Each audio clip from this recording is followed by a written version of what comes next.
What's up, guys? It's KB. Make sure you subscribe to the Underground Sports Philadelphia YouTube channel. Click the bell icon down below so you don't miss a single video from us. And thanks for tuning in to another video from Underground Sports Philadelphia. Now let's get into it. Philadelphia, baby, you're going to love it. Best sports fans in the world.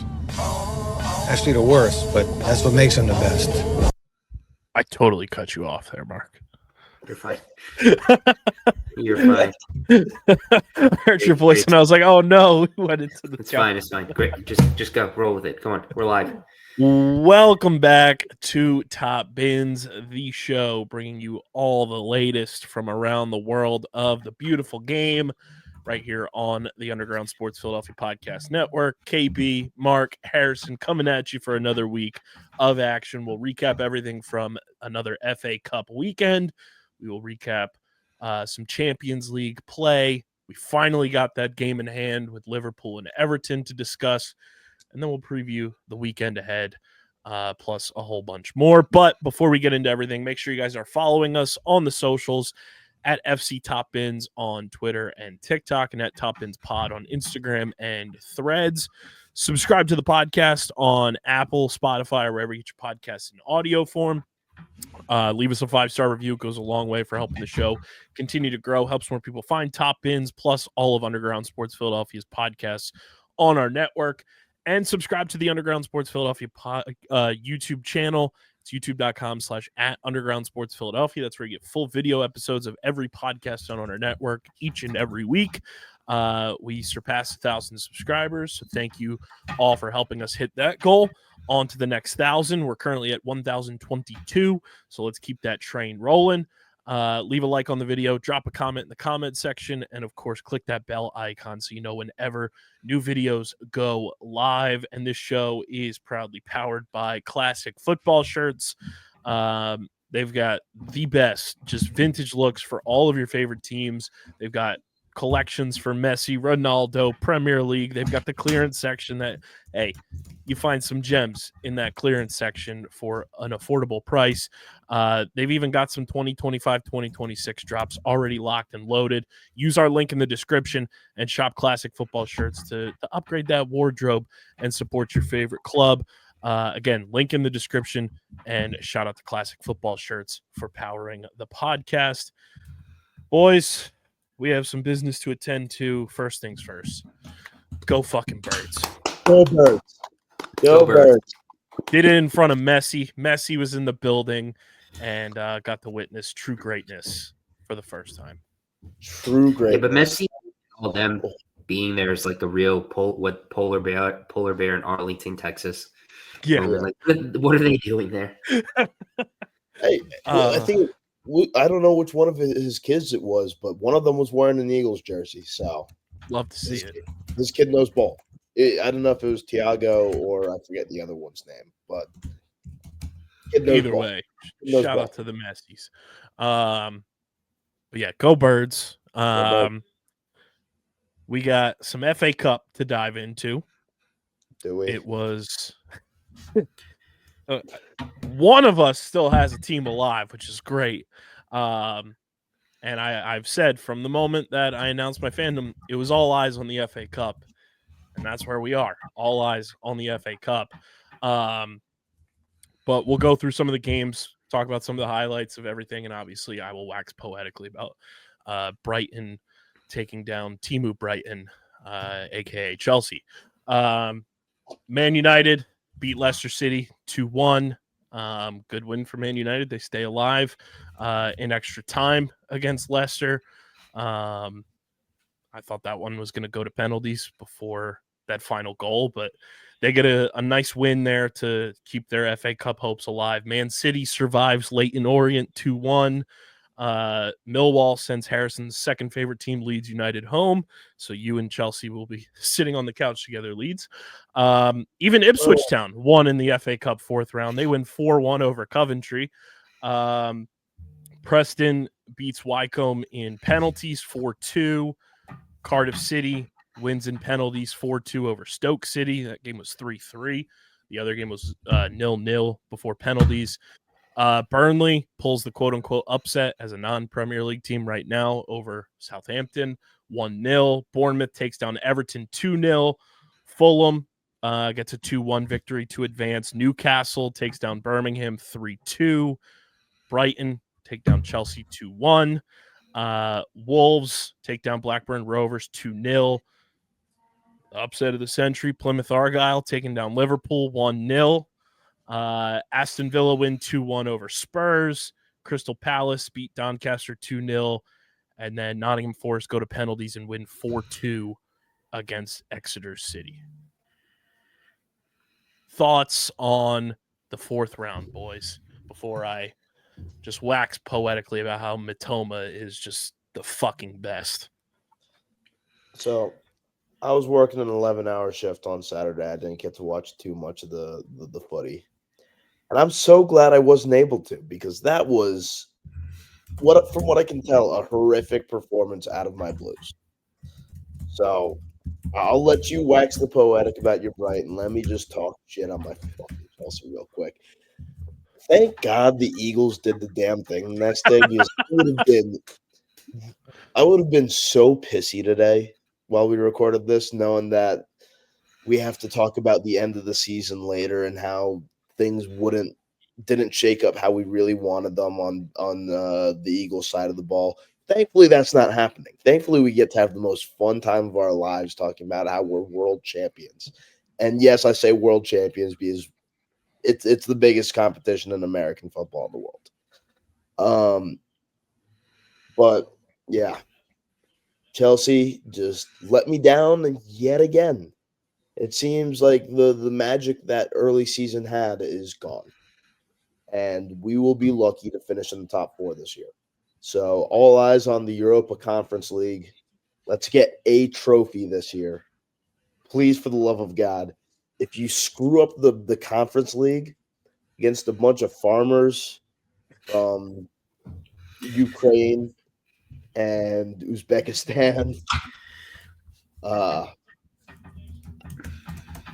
don't know what I'll do.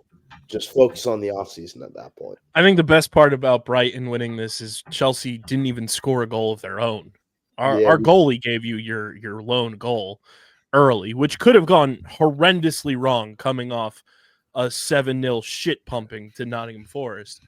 Yeah. But then Georgino Ruder is the fucking guy. He's so goddamn fun. Scores like 7 minutes later, ties things up, and then my guy, Mitoma, he didn't want to go to Saudi because he wanted moments like this. Mm-hmm. He wanted to do this and put on for the world to see. Just a beautiful finish for the game winner, and that's the type of response I wanted to see following that 7-0 ass kicking. And I like what Hertzler's doing with the FA Cup, and I said this to Harrison after the third round. We were texting about stuff, and I said, I like that he's just going balls to the wall with this. Like, you don't know how your Premier League season is going to end up in terms of the standing. Go balls to the wall until you're eliminated from the FA Cup, and I like that he's doing that, playing starters, in these games and allowing them to go out and compete, and you get a big result against, a very good team, and now you're set up into the Sweet 16, quote unquote, of what's left. You go to the 5th round, worst draw of all time, but a great win to build confidence on. You get to play Chelsea again this weekend in Premier League play, but a phenomenal win. What's that?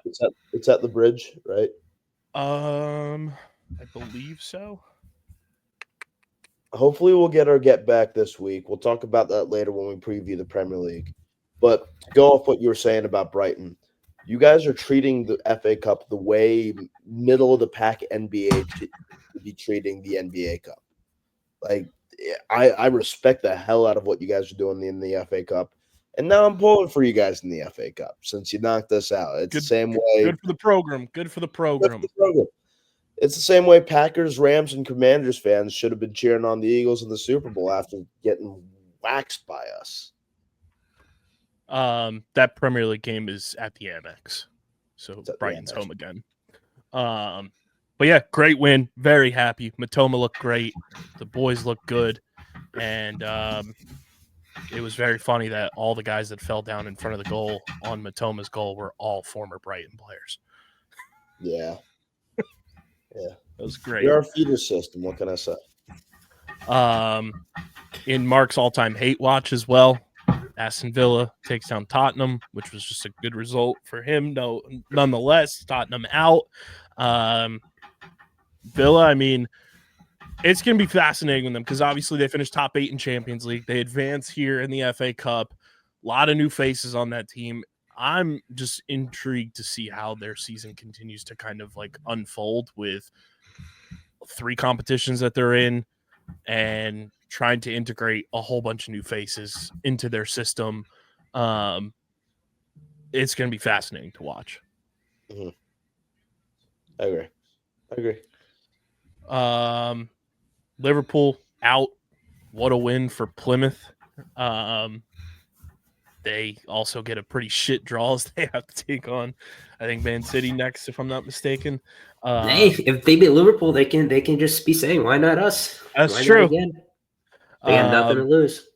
Great win for them. I mean, that's what it's all about. And they take down the treble chasing Giants 1-0. That's awesome. That was awesome to kind of just see the ending of that game kind of unfold and see like, holy shit, like Liverpool's out. Like I was like, that's great for Brighton. And then I see the draw. And I'm like, of course we get Newcastle. But other than that, I think kind of chalk most of the way through outside of those couple games that went through. I mean, pretty shocking that it took PKs for Nottingham Forest to get through, but that's perfect for Mark's agenda. Yeah. Correct. All about the agenda. We'll see how the agenda winds up at the end of the year. They're still winning games. I mean, just glad that Liverpool's in the same boat as we are in terms of the FA Cup right now. Yeah. So the 5th round draws, which will happen on March 1st, these games. It's Cardiff City at Aston Villa, Fulham at Man United, Ipswich Town at Nottingham Forest, Millwall at Crystal Palace, Brighton at Newcastle, Wolves at Bournemouth, Burnley at Preston, and then Plymouth Argyle at Man City. Man, Plymouth Argyle goes right from one beast to another beast. Let's see if they can do it again because they have the chance to do the funniest thing in the world. And who knows? Who knows if they have the magic? They might have it. They might have it. I mean, it's a great draw for Burnley too. Like for them to, just continue to kind of get like even leveled matchups for them as they progress through round by round. And I think they're in position to be coming back up next year. I agree. If I'm not mistaken. Who are you talking about? Yes, Burnley. Oh yeah. They're top 3 right now in the championship. So good on them. Like they continue to get these draws that are good for them to kind of continue pacing through. And now it's fuck Newcastle week for your boy on March 1st. It's going to be a battle. I'm intrigued to see, when March 1st rolls around. Obviously, it's not that far ahead, but it is still a couple weeks away to kind of just see what Newcastle's approach is going to be as they're fighting for Champions League and what they want to do to keep guys healthy and all of that. So I'm intrigued to see how they kind of approach things. But from the looks of it, it just seems like Brighton has all eyes on the FA Cup, which is what it should be. Yep. As you said earlier, that's their focus. They should no longer be focusing on the Prem only in a way that, keeps them in good enough position to stay where they're at in the table. Because you don't want to dip too far. You don't want to overextend yourself. But focus on the FA Cup, focus on where you're at in the table, and play your ball. And, just keep on going like that. I also love that this weekend my agenda of comparing Hurtsler to Nick Sirianni continues because the story, I think it was in The Athletic, came out that after the 7-0 loss to Nottingham Forest in the locker room, Hurtsler took out the game plan with like the one midfielder approach pulled out a cigarette lighter and burned it in front of the team. That's incredible. I was like, that's my guy right there. Yeah. That's my guy. So yeah, I'm thrilled that Brighton's moving on, top 16 now, and time to take down Newcastle and fuck them up on March 1st. Any other draws for the 5th round that kind of stand out to you guys?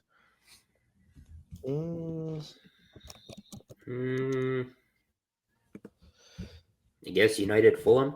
Yeah, that was the one, because the way that Man United's been playing in this FA Cup has been fascinating compared to the way they've played in the Premier League. So that's going to be interesting to kind of see how Fulham plays against them, especially being at Man United. Yeah, I guarantee it's just them being like, all right, this is probably the one trophy we're going to be able to win this year. Let's do what Brighton's doing and just go all in on it.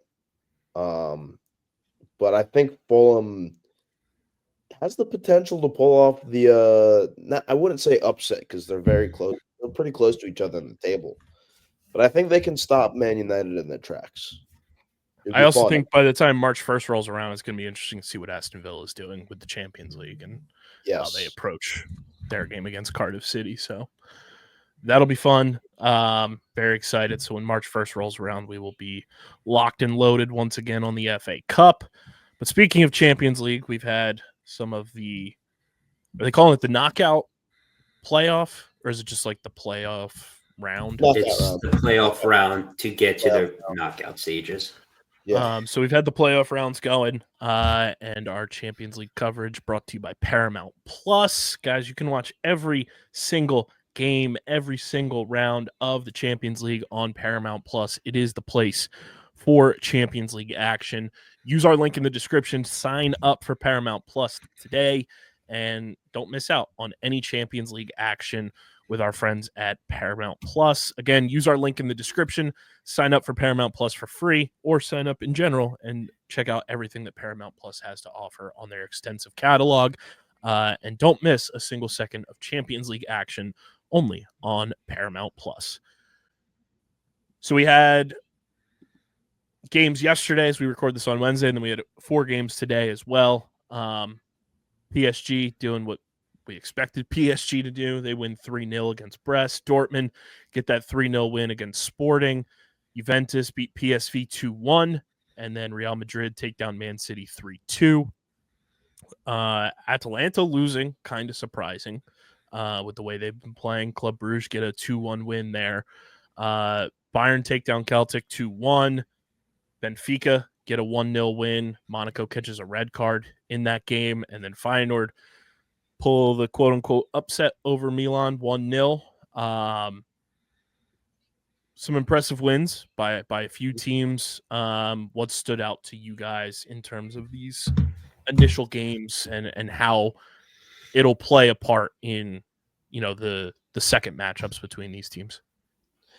Yeah, PSG and Dortmund looked the most dominant out there. They went out and they won 3-0. That was the best results of any of the teams in the playoff. I thought Sporting would play Dortmund a little closer. I'm not going to lie. But I expected PSG to do what they did to Brest. Real Madrid, we were talking about it earlier, devil magic. Devil magic, devil magic, devil magic. However, you guys won't agree with me on this because Mark has a team in the Champions League. I want Real Madrid to beat City because I am just so sick of City winning a trophy, and basically every year they have an option to win a trophy. And I don't think they're winning the Premier League. So let's just talk about the Champions League, get rid of that for them too. I wouldn't be mad about that. Club Brugge, that's a huge win. Let's see if they can take care of it in the second leg. Because I feel like Atalanta will be playing hard from the back in that second leg. And we'll have to see how this red card affects Monaco in their second leg too. But I think Milan can fight back against Feyenoord. I think Atalanta can fight back against Bruges. I think PSV is actually going to give Juventus a run for their money. So we'll have to see how it all plays out. We got another week to go. But it was a fun first playoff week in the Champions League, I got to say. I mean, Sporting and Brest kind of they're fighting an uphill battle, to say the least. 3-0 on aggregate. You're going to have to score 4 goals and prevent those two teams from scoring. So great wins for PSG and Dortmund in this first game. I agree with you, Harrison. I think Milan can kind of bounce back against Feyenoord and pull out the victory on aggregate there. I think Atalanta can come back as well. They have the firepower to do it, but that's a good win for Club Brugge for sure. And Real Madrid, Man City is just going to be fascinating in that second game to see kind of how that shakes out. Absolutely. I really hope City lose. I hate that. I hate Manchester with a burning passion. Mark, I know your team is living it up in Dubai. Well, most of them are living it up.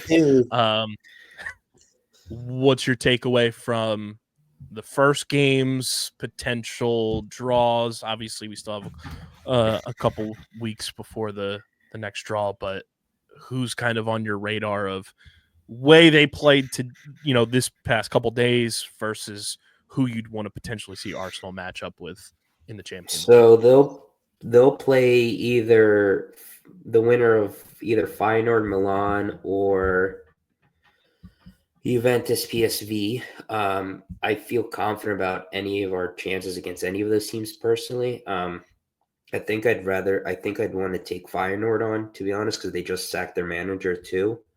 So, or PSV, I think we could easily just beat PSV even without Saka and all them. Though he's reportedly supposed to come back in March, so early March. So for the first leg, I believe. So hopefully, my thoughts are no real surprises. I watched Man City Real Madrid because obviously that was the game of the first round. A few observations. One, I'm just hella excited for the second leg. It's just going to go back and forth because that was just a basketball game, essentially, end to end. Two, neither of these teams can defend whatsoever. I'll give Madrid more of a pass because they just don't have any center backs or fullbacks. However, with City, they just look like a team that's just, dare I say it, old in the back. They just cannot finish games out. And yes, okay, I get they don't have Rodri who protects everything, but he's been injured now since, when did he get hurt? It's been a while. He's been out for a while. Yeah, he got injured in the City game, in the Arsenal game. Sorry. So he's been injured since September. So it's been a bunch of months now. You should at least try to be able to figure out, but they just look old, and just they looked exhausted by the end and just mistakes. I also have no idea what the hell Ederson was doing for that last goal. He did his best Robert Sanchez impersonation. Why are we catching strays in the Champions League? We're nowhere near the Champions League. Come on, man. Yeah, long may it continue. And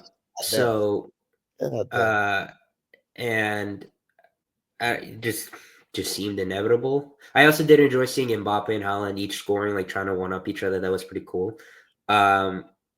So yeah, that's probably, I'll be excited to watch that game next week. But other than that, no real major surprises. I would say Atalanta losing is a bit of a surprise, as is Milan, but I do expect both of them to come back next week. But out of Feyenoord, Milan, Juventus, PSV, I feel confident about our chances going up against any of them, to be honest. Don't think there's going to be any issues against any of those teams. So my biggest concern is my team stays healthy, but we'll get into that later. Yeah, 100%. And so next week is the second leg. On Tuesday, it'll be Feyenoord at Milan at 12:45 Eastern. Monaco at Benfica at 3 p.m. Eastern. Club Brugge at Atalanta at 3 p.m. Eastern, and then Celtic at Bayern 3 p.m. Eastern. And then on Wednesday at 12:45 p.m. Eastern, Sporting at Dortmund. Rest of the games at 3 p.m. Eastern. Man City at Real Madrid, Brest at PSG, Juventus at PSV, and then we'll get those draws and everything. And the round of 16 begins on March 4th. Yeah, draw should be. Its draw will be on Friday though. Yep. So we'll have that ready to rock and roll, and some predictions coming when that's all settled and everything, which will be a lot of fun.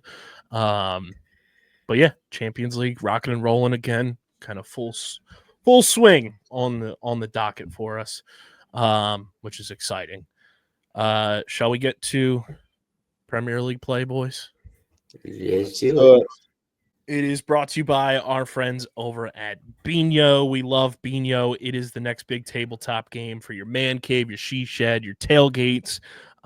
You break out a Biñho board, people are going to get talking. It's paper football meets foosball in just the most electric, fun, entertaining board game you will play.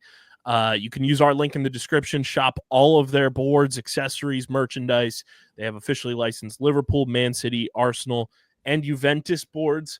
Plus, they have an entire MLS catalog of officially licensed MLS boards as well. Use our link in the description and use code Bennett62 at checkout, and you'll get 10% off your entire order from our friends at Biñho. Again, that's code Bennett62 for 10% off your entire order when you use our link in the description with our friends at Biñho. We'll start with the game in hand that we have been waiting what feels like an eternity for. Everton 2, Liverpool 2, full time, red cards galore. Mark, I'm sure you were in your glory. Oh, that was a fantastic game. That was what we call a proper derby right there. That was a fun ass game to watch. Yeah, Everton started out well. I did miss like the first 10 minutes, I will be honest, because I thought the game started at 3 and not 2:30. So that's my bad on that. But I turned it on as soon as one of my friends who's a Liverpool fan texted me. He's like, "Oh, that's not a good start." So saw that. And it's just a feisty game. And surprise, Mike Oliver's the referee, and he lost control of the game like that. Who would have thought? And then, yeah, it was a good game. When Liverpool scored that goal in like the 76th minute, 77th minute, whatever it was, Salah scored. I was like, well, 73rd. I felt like that 73rd. Okay, I felt like, all right, that was that. Like they did their best, but Everton, credit to them, fought back. What a strike by Tarkowski to tie the game. Brilliant. And then the scenes afterwards, and then them getting into a fight and Masua's final whistle. Love that. I love that shithousery. I love like the trash talk. It's what makes like rivalries fun. Huge result for Everton too. I think we can safely say that I think they'll be safe. They're 10 points clear of the drop zone now, especially after making up that game. Like I think Moyes has stabilized them enough to the point where that I think they'll be fine. So they can just now focus on just trying to get as many points as possible. Very happy. And in light of the new Havertz news from yesterday or this morning, when I found out and me want to be done, it went from it's so over to it's back. Like I still don't think we can come back. However, have you guys seen Liverpool's schedule the rest of this month? It's brutal. I'm pulling it up right now. I'll pull it up right now. I'll read it out. So including today, they have 4 more games they started a stretch of 5 games in 15 days. So they play Wolves at home, which I think is a good bounce back game because they need it, because their next 3 after that are at Villa, which is on a Wednesday, hosts or at City Sunday, and then they host Newcastle. So like, I'm not saying we're going to catch them at the end of this month and we'll be in the lead. However, there are opportunities for them to drop points. and they're like slowly showing some signs of what like not being the like dominant train that they were earlier in the year. So like if we can stay healthy and just do our job, that's all. Because like all the pressure, there's like surprising against Wolves. There's a lot of pressure going into the game, especially because we play Saturday, and I know we'll get to this preview, but like we play Saturday, we're the first kickoff. If we win that game, all of a sudden it's a 4-point gap, and then all the pressure just suddenly there's just a little bit more pressure on them to get results to match us. There's a chance. That's all I'm saying. Gonna say. Yeah, I mean, Wolves is trying to stay above relegation right now. They're 2 points above relegation, but they're trying to stay afloat and kind of distance themselves a little bit. So, like, that's huge. I was also looking down Liverpool's schedule, Mark. May 10th, we may have to find somewhere that will host us and do, like, a live sort of something. We'll see about that because I said I'd be watching with my friends who was a Liverpool fan. And he says if Liverpool have a chance to clinch that title, you have to watch it at Liverpool bar. I'm like, all right, fine. I will do that. But we shall see. I mean, I'll travel anywhere and I'll vlog that, which would be a doozy. And I mean, on top of that too, like, yes, there's time in between, but after that stretch, like, yes, Southampton on March 8th, and then Liverpool have to play Everton again the beginning of April. So it's not fully out of the woods for them, like you said. That is a brutal stretch of games. Good grief. So, yeah, we finally get that game in hand handled. And then coming up this week, we get the rematch, Harrison. Top Bins Derby 2.0 in Premier League play back at the Amex. Chelsea and Brighton, 3 p.m. on Friday. Then on Saturday, 7:30 a.m., Arsenal at Leicester City. Mark, how we feeling about a game that, yes, you should handle it, obviously, but, you know, Leicester City, they're always like that feisty, like annoying type of team. We also had like a weird game when we played them at the Emirates where we went up 2-0, and we were cruising, and they scored like 2 insane goals, like especially the second one from James Justin. Like that volley was insane, and then we scored 2 goals at the end, and like it was like a dominant victory. Like at the end of the day, with the stats and everything, it just was very weird. So like. Unless they're trying to fight for, they need points and everything. And Vardy's always a threat. Like he's always killed us. I feel fine. Like we should win. I like a simple 2-0 win will be more than enough for me. I just am praying for no injuries more than anything else. Because in light of the Havertz news, because in case people were listening did not know, Arsenal after the Newcastle trip decides to go to Dubai for like 10 days or whatever, or like a week. Just reset, relax. They did this last year, and it served them well. And then Havertz he happened to get injured. Tore his hamstring. He got injured, tore his hamstring. He's done for the season. They don't know if he needs surgery yet. He should be fine and fit for 2025-26. That's the last person we needed to get injured because as of right now, we have no recognized strikers or central forwards. We currently... in light of Martinelli being out for a month now and Saka still being out, we currently and Jesus being out for the season, we currently have 3 healthy options going forward. The corpse of Raheem Sterling, Leandro Trossard, and Ethan Nwaneri. That's it. Whoa. So essentially, we need to either pray to whatever gods that they stay healthy. Like, thank God our games are like spaced out. So like, even if they play 90, they can rest, recover. However, yeah, we need them to stay healthy. Otherwise, we're gonna have to play some children. And as much as I love our academy and everything, I knew of Nwaneri, I knew of Miles Lewis-Kelly. I have no idea about anybody else in our academy right now. So we might be FUCKED fucked. So yeah, so we need to just survive this month, and then I'll feel like really a lot better once Saka comes back. Is there a timeline for him yet? He should be back. They say like early March. So like in time for our first Champions League game. Let me quickly, because I sent a tweet to someone about this. Where is that tweet? Here it is. So Arsenal posted him 2 days ago, like on their Twitter. So like they weren't posting him at all. So like, and he posted a couple of photos on Instagram saying he's close to coming back. They're saying he's due to be back the start of March. So he's either looking to come back the first leg, which is either March 4th or 5th, or when we go to Manchester United on the 9th. So like a little, like 3 There's a weeks light at the end of the tunnel. There is. It's 3 weeks away, and then Martinelli should be back like a week or two after that. So like we just got to manage until we get there. It's just, boy, if we lose one of everybody else, I legitimately have no idea what the fuck we're gonna do. There talks about maybe Marino playing as an auxiliary striker, kind of like Fellaini did for Everton and United, which could work, I guess. I don't know. Probably he's gonna have to play a kid, like more than anything else.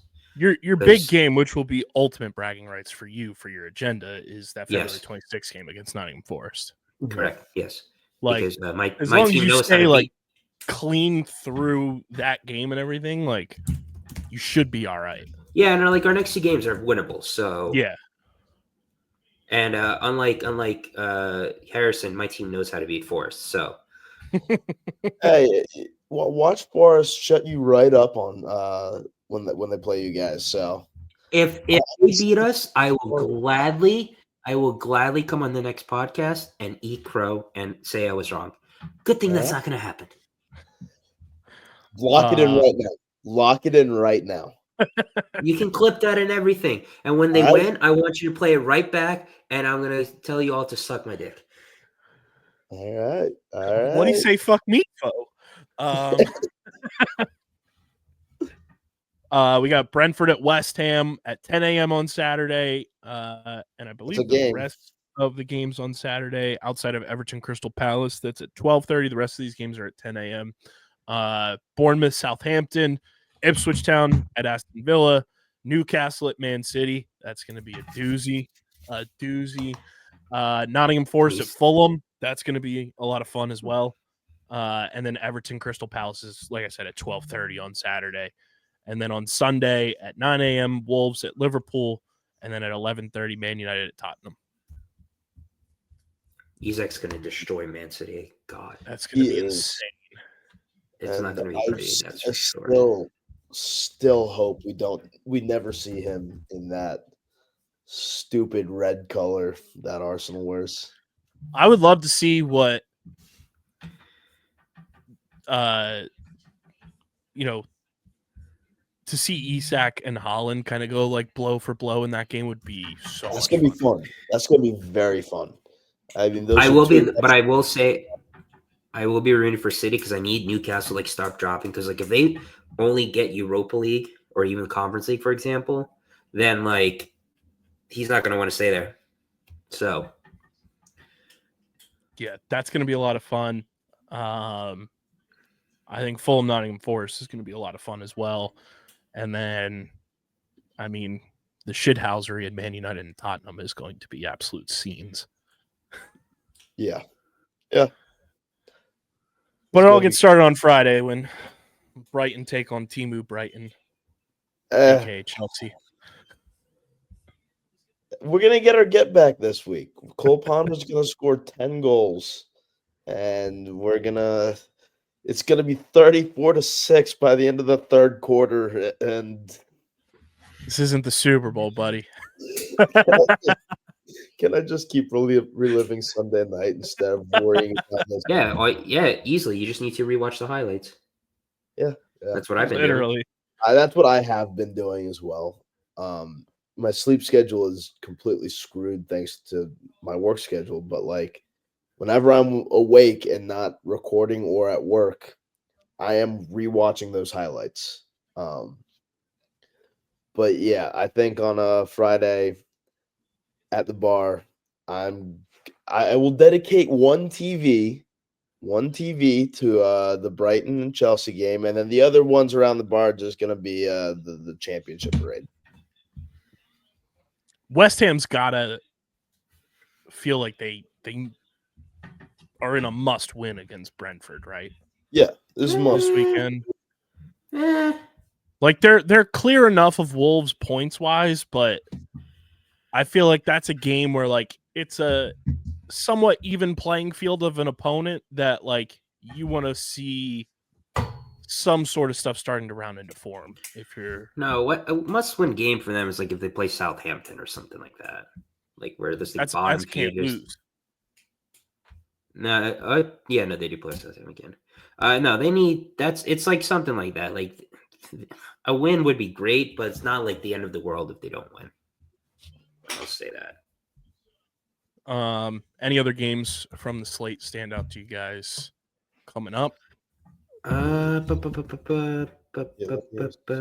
Palace Everton should be just interesting. I would say Yes. more than anything else. Especially with the high that Everton are riding right now. I also have to give it up to the Everton fans real quick. Just going back to that Everton-Liverpool game. That is how you celebrate a draw against your most hated rivals. I love it whenever someone scores a major goal in soccer and you just see the wave of hands go, ah. It's those fans lost their minds, and I was very happy for them. I think Tottenham and United, I hope they both lose. Battle of two. You know that meme of the two clowns playing basketball? Yeah. Yes. That's them, right? That's how I would describe that game.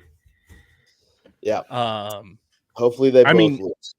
Ipswich Town Villa is going to be interesting to just see how Villa approaches everything, because then they have to play again on Wednesday against Liverpool. Yep. So that's going to be their approach to that game is going to be fascinating. Keep an eye on Ipswich in that one because they like to beat big dogs, as Harrison knows too well. Yeah. It's also the same. It's going to be the same day as City Real Madrid, so that's going to be fun for me to watch both. Somehow, I'll figure it out. Yeah. What time is that? Are they at the same Villa's, time? No, Villa's at 2:30. Real City's at 3. So, but I'll just have double screen, or one on the TV and one on the laptop. I could do that too. This is on USA. All right, I'll figure it out. That is gonna be fun. I'm excited. Like I said, all eyes on the FA Cup, Brighton rematch. Yeah, not too much else. Anything else I've missed potentially? No, it's a lighter episode, especially because Go Birds. Lighter episode, and also transfer window's done, so like nothing major there. So we went over the FA Cup matches. We went over the draw. Champions League happened. Previewed the Premier League. My team also didn't play this weekend. So well, no, but no customary Mark rant. Our real team played and won. Like, not to say our soccer teams aren't our real team, but like the team playing for a title this weekend played and won. So that is where our attention has been, as we are all wearing Eagles gear right now. I don't think we're going to live down for. I don't think we're going to stop celebrating until the start of next football season. Even that, and even then, I will not. No, I'm not stopping. I'm going to remind everyone. Yep. Oh yeah, I'm going to be the biggest dickhead this offseason. I think one of the best tweets I saw was now when people ask which Super Bowl is your favorite for the Eagles, you can say which one. Yep. I know. Nobody can tell me shit the entire offseason. It's beautiful. 2 Super Bowls in 8 years, and it still doesn't seem real. 3 appearances in that amount of time, too. Like, that's just pure greatness. And we're going to win more. We're going back to back. We're going to be the team to do the 3-peat. Fuck the Chiefs. We're the 3-peat team. That'd be so funny if we did. Oh, my God. I would be so unbearable. At the end of it. Oh, my God. We will be more hated than the Chiefs ever were. Good. We can handle the hate. Yeah. We're not baby back bitches. I know Harrison and I will talk about it, but I did see a tweet that apparently one of the current Eagles reached out to Chris Long to inquire about his fur coat that he wore. Any predictions on who's wearing Chris Long's fur coat? Brandon Graham. Yeah, it's BG. It's either Because I'm pretty BG sure in the same or episode he Lane. said It could be Lane. he said it's player that's been there for a while and the player's not white. So Oh, it's BG. It's BG. Never mind. Him or Because I was also thinking of like who it would fit, and there's some BG. guys that would pull it off, but BG, I don't think baby. that coat's fitting Jordan Mailata. No. And so what are the odds that Jason Kelsey's at the parade in full Mummers costume again? I don't think Slim. full I'm Mummers. slim. I want to have a Kelsey discussion, but we can take this once this podcast ends. Yeah. But he did say he's going to be there. So, Well, it's probably because with ESPN, so we'll see. that is all we got for you guys on this one. Again, make sure you're following us on the socials at FC Top Bins on Twitter and TikTok, and at Top Bins Pod on Instagram and Threads. Subscribe to the pod, Apple, Spotify, wherever you get your podcasts in audio form. Leave us a 5-star review. It goes a long way for helping the show continue to grow. And subscribe to the Underground Sports Philadelphia YouTube channel, youtube.com/@Underground Sports Philadelphia. We're on to the next 1,000. We're at 1,022 on that next ride to 2,000. So keep subscribing, leave a like on the video, drop a comment in the comment section, and click that bell icon so you know whenever new videos go live. And you can also always leave us a voicemail. Our voicemail line is always open. It's speakpipe.com/FC Top Bins. Get your rants off. Let us know how you're feeling about your favorite teams, FA Cup, Champions League, Premier League, SerieA, whatever it may be. Leave us a voicemail, speakpipe.com/FC Top Bins. It's been another episode of Top Bins. For Mark, for Harrison, I'm KB. Enjoy the weekend, and we will see you next week. And of course, go Birds. Go Birds. We'll see you on the next.